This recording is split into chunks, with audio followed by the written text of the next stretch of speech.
Europoje vis dažniau bandoma sunaikinti nacionalinės valstybės, kas kelia grėsmę jų ateities suverenitetui. Briuselio biurokratai siekia centralizacijos visose piliečių gyvenimo srityse, o tai yra neleistina pagal sutartis. Bandoma uzurpuoti valstybių narių kompetencijas net ir tokiuose svarbiuose dalykuose kaip švietimas, nuo kurio priklauso mūsų vaikų auklėjimas ir ateitis. Primetama liberali gender pasaulėžiūra, kuri griauna tradicinį, šeimininį ir krikščionišką vertybių pasaulį, kuris jau 2000 metų buvo Europos siela.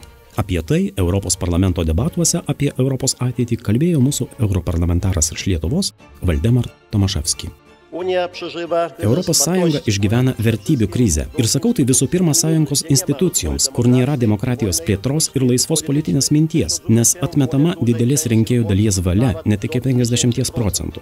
Dvi pagrindinės jėgos šiame parlamente, Europos liaudies partija ir socialistai, nors ir teoriškai turi skirtingas programas, jau daugelį metų jungiasi kartu iš karto po rinkimo siekdamos užkirsti kelią trečiajai jėgai. Socialistai žada socialinės programas, bet jų neįgyvendina.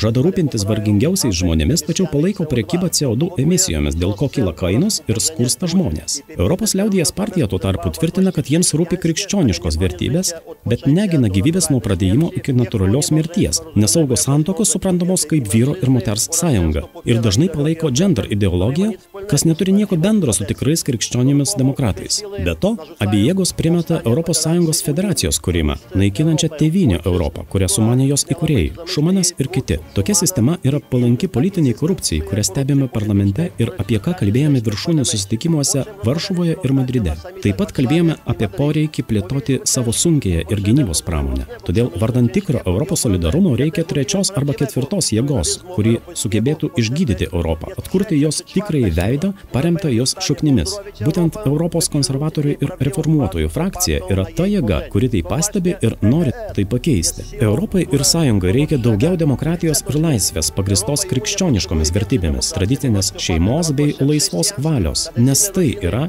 tikroji Europos siela.